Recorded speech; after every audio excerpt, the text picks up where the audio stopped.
Round the Moon by Jules Verne. Chapter 12. Orographic Details.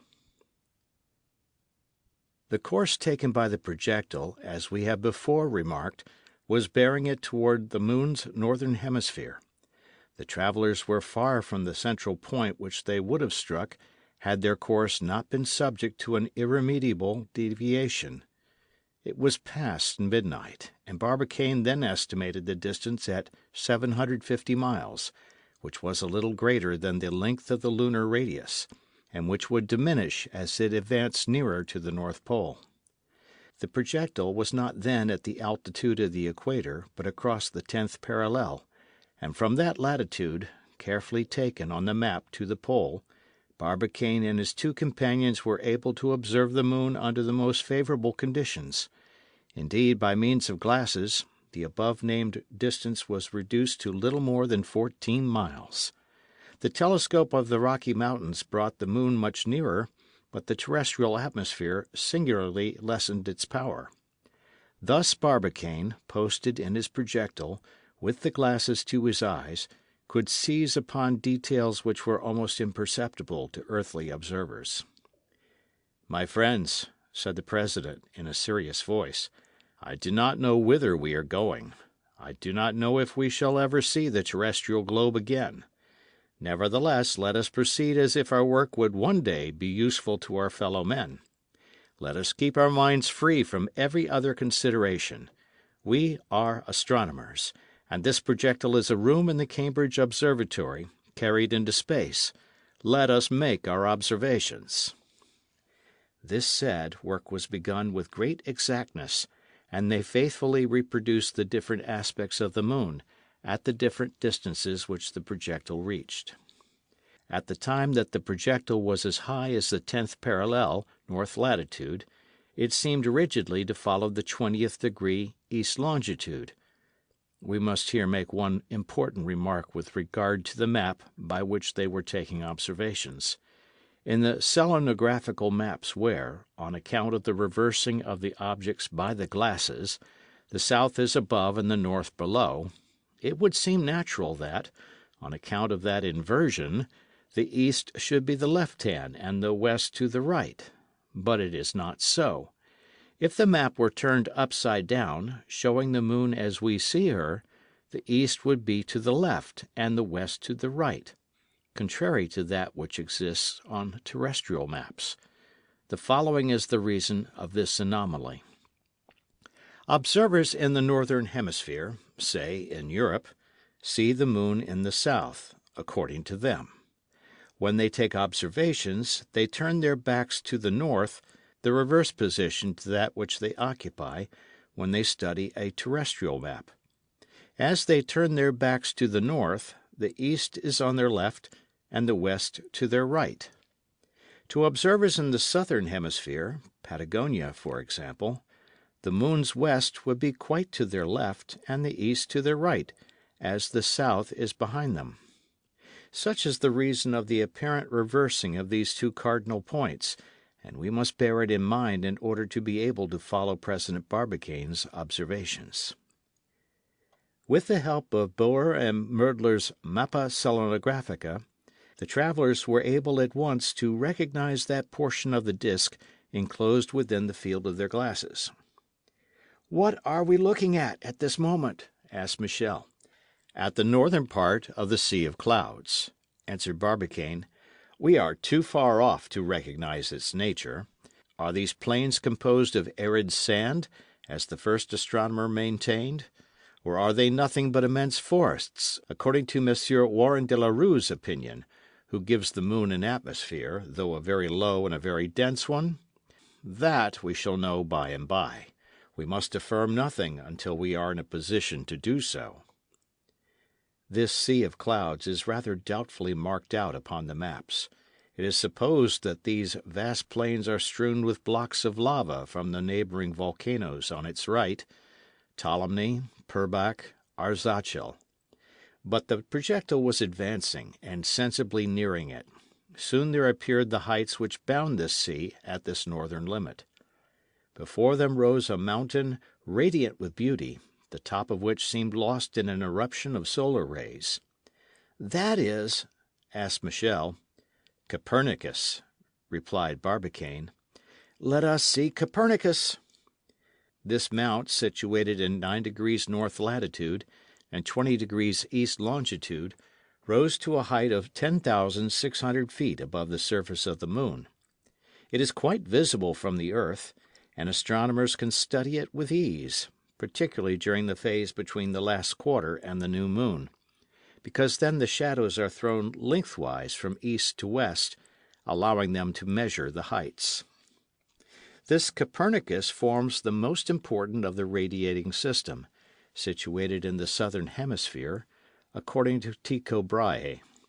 It rises isolated like a gigantic lighthouse on that portion of the Sea of Clouds, which is bounded by the Sea of Tempests, thus lighting by its splendid rays two oceans at a time.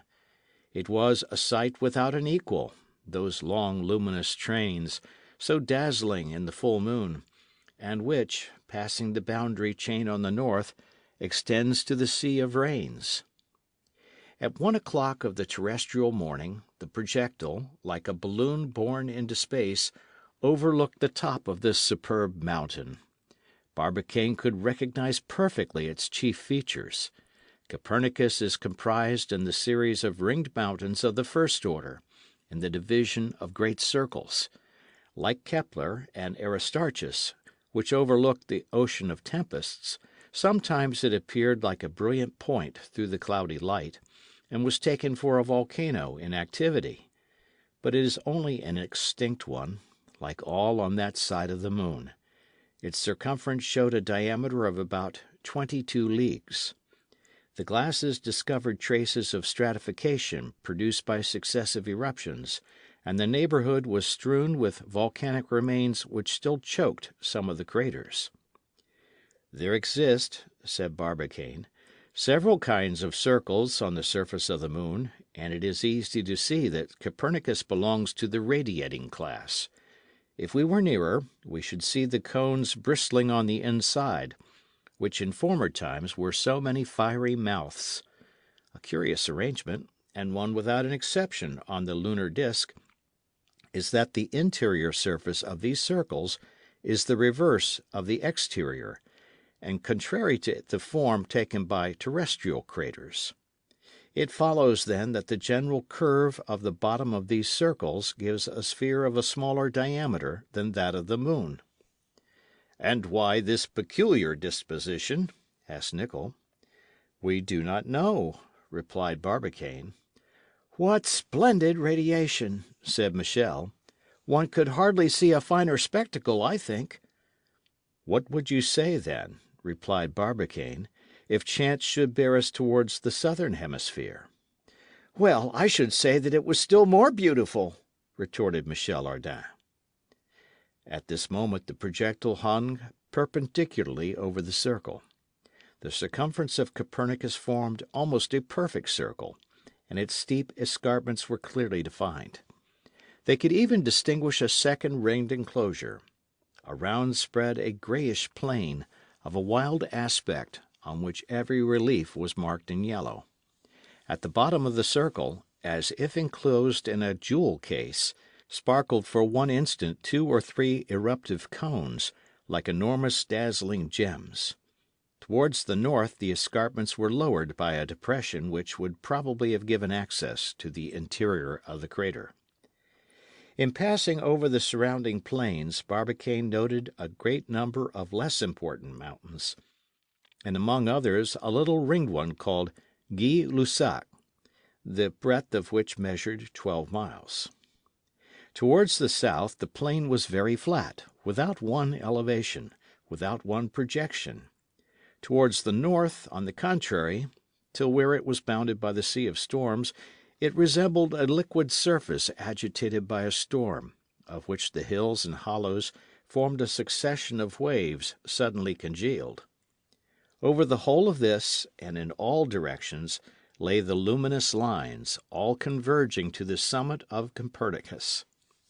The travellers discussed the origin of these strange rays, but they could not determine their nature any more than terrestrial observers. "But why," said Nicholl, "should not these rays be simply spurs of mountains which reflect more vividly the light of the sun?" "No," replied Barbicane. "If it was so, under certain conditions of the moon, these ridges would cast shadows, and they do not cast any." And indeed these rays only appeared when the orb of day was in opposition to the moon, and disappeared as soon as its rays became oblique. "But how have they endeavoured to explain these lines of light?" asked Michel. "For I cannot believe that savants would ever be stranded for want of an explanation." "Yes," replied Barbicane. "Herschel has put forward an opinion, but he did not venture to affirm it." "Never mind. What was the opinion?" "He thought that these rays might be streams of cooled lava, which shone when the sun beat straight upon them. It may be so, but nothing can be less certain.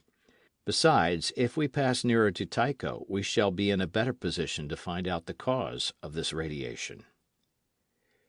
"Do you know, my friends, what that plain, seen from the height we are at, resembles?" said Michel. "No," replied Nicholl. "Very well. With all those pieces of lava lengthened like rockets, it resembles an immense game of spellikins thrown pell-mell. There wants but the hook to pull them out one by one." "Do be serious," said Barbicane. "Well, let us be serious," replied Michel quietly. "And instead of spellikins, let us put bones. This plain would then be nothing but an immense cemetery, on which would repose the mortal remains of thousands of extinct generations. Do you prefer that high-flown comparison?" "One is as good as the other," retorted Barbicane. "My word, you are difficult to please," answered Michel. "My worthy friend," continued the matter-of-fact Barbicane, "it matters but little what it resembles when we do not know what it is." "Well answered!" exclaimed Michel. "That will teach me to reason with savants." But the projectile continued to advance with almost uniform speed around the lunar disk. The travellers, we may easily imagine, did not dream of taking a moment's rest. Every minute changed the landscape which fled from beneath their gaze. About 1:30 in the morning, they caught a glimpse of the tops of another mountain. Barbicane, consulting his map, recognized Eratosthenes. It was a ringed mountain 9,000 feet high, and one of those circles so numerous on this satellite. With regard to this, Barbicane related Kepler's singular opinion on the formation of circles. According to that celebrated mathematician, these crater-like cavities have been dug by the hand of man. "For what purpose?" asked Nicholl. "For a very natural one," replied Barbicane. "The Selenites might have undertaken these immense works and dug these enormous holes for a refuge and shield from the solar rays which beat upon them during 15 consecutive days." "The Selenites are not fools," said Michel. "A singular idea," replied Nicholl, "but it is probable that Kepler did not know the true dimensions of these circles, for the digging of them would have been the work of giants, quite impossible for the Selenites." "Why, if weight on the moon's surface is 6 times less than on the earth?" said Michel. "But if the Selenites are 6 times smaller?" retorted Nicholl. "And if there are no Selenites?" added Barbicane. This put an end to the discussion. Soon Eratosthenes disappeared under the horizon without the projectile being sufficiently near to allow of close observation. This mountain separated the Apennines from the Carpathians. In the lunar orography they have discerned some chains of mountains, which are chiefly distributed over the northern hemisphere. Some, however, occupy certain portions of the southern hemisphere also. About 2 o'clock in the morning, Barbicane found that they were above the 20th lunar parallel. The distance of the projectile from the moon was not more than 600 miles. Barbicane, now perceiving that the projectile was steadily approaching the lunar disk, did not despair, if of reaching her, at least of discovering the secrets of her configuration. End of chapter.